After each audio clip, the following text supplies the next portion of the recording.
guys, today I'm going to show you how to take some clay and make it into a slab. So I'm going to work on a wear board because I don't want the clay to stick to my table. So what I'm going to need to do first is compress the clay or warm it up in my hands. So I can hit it against my palm or I can kind of roll it and press it and get it all warmed up in plastic and ready to work. So I'm going to set it down on the wear board, and then using the palm of my hand, I'm going to push from the center out. And I don't want to press it flat as immediately. I don't want to like slide the clay around and have thick spots and thin spots. So I want something kind of like this, right? And I'm flipping it back and forth, and this helps make sure that it doesn't stick to the wear board either. So depending on what you're making, you don't want to go any thinner than this. This would be like a great shape for like a coffee mug. You could have it a little bit thicker if you're doing like a vase or something like that. So I've got my base, and then I'm going to need some clay so I can start my coils. So this would be one way to start a coil pot.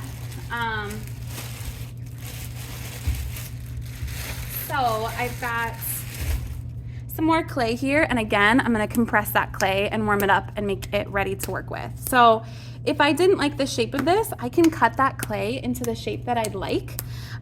So for instance, this is pretty big for the base of a coffee pot. So I think what I'm gonna do is cut it a little bit smaller. With any tool will do, but I'm gonna just use this popsicle stick. I drew it first, and then I'm going to cut it. And then anytime I'm not using clay, I'm gonna roll it into a ball and get it out of the way, so that way it doesn't dry out. So there is a nice slab for a coffee cup, so it looks pretty consistent. I'm gonna grab some of this to make a coil. I don't do the coil on the wear board. I'm gonna do it right on my tabletop. And I don't wanna push too hard. If pieces are getting too thin, I'm gonna kind of avoid those, and I'm using two hands. And if it gets too long, I'm just gonna pull it off, roll it in a ball, and put it away. There we go, that looks great. So anytime I'm gonna join clay, I want to score and slip those pieces. So I'm gonna score around this base here, and then scoring on the coil itself. This creates a lot of surface area, and then the slip is gonna help glue those pieces together.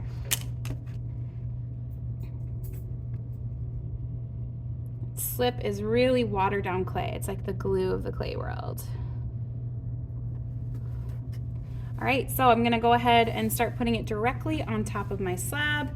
And these worked out pretty close where that coil was just the right length, but it's okay if it's a little long. I can always cut it, or if I want to, I can just take that extra piece and let it come right on top and have it start the second layer. So all I'm doing now is just a little wiggle and a squish to make sure those pieces are starting to join. But before I smooth it, I'm gonna do one more layer on my coil. I'm gonna grab another piece of clay, and I might squish it into that coil shape first and then roll it out.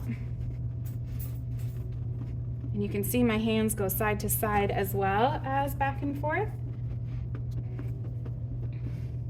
It doesn't have to be perfect. No thicker than my thumb, no thinner than my pinky. For bigger vases, you'll want like thicker coils, and for little coffee pots or teacups, you can do like thinner, more delicate pieces. And again, every time, I'm going to need to slip in between. Okay, so now the last time I put my coil on, it started here. So that's kind of the joint of the coil. So I don't want to start the next coil in the same place, maybe just down the line or on the opposite side of it. If I put the coil directly on top, the vase is going to be straight. If I just ever so slightly put it outward, the profile of the vase starts to get bigger, and then inward, and it starts to get smaller. So I want my coffee mug to get just a little bit bigger.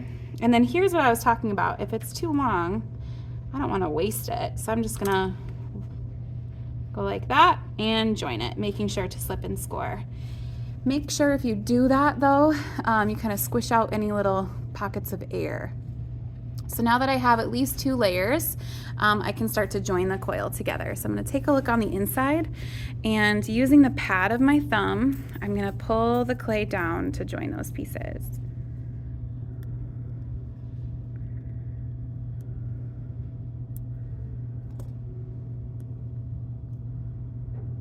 we go. Looks great.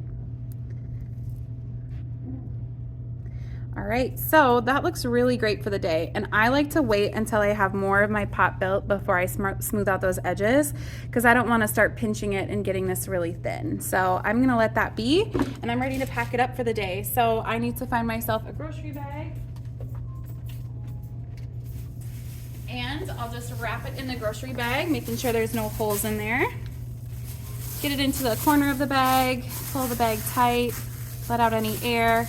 Twist it, and then let the weight of the bag hold the twist shut. And then do make sure to put your name tag on top so we know who it belongs to. Unused clay gets rolled into a ball and put into the reclaim bin. And then please close up that slip so it doesn't dry out between classes and days. And then just making sure that my tools are wiped down. Oh, here we go.